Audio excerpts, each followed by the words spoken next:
ಓಂ ಶ್ರೀ ಗಣೇಶಾಯ ನಮಃ ಶ್ರೀಮನ್ನಾರಾಯಣೀಯಂ ಓಂ ಶ್ರೀ ಕೃಷ್ಣಾಯ ಪರಬ್ರಹ್ಮಣೇ ನಮಃ ದಶಕಂ 47 ಶ್ಲೋಕ 6 ತ್ವಾಂ ಪ್ರಗೃಹ್ಯ ಬತ ಭೀತಿ Bhavana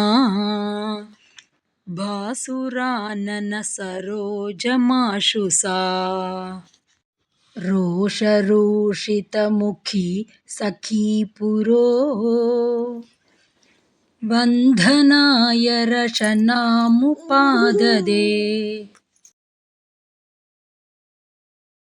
Word by word meaning. Ashu, at once.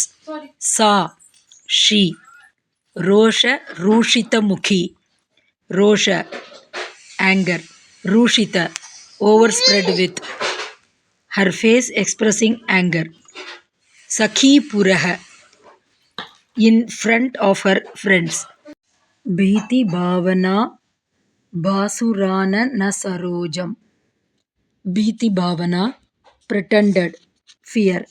Basuram, shining.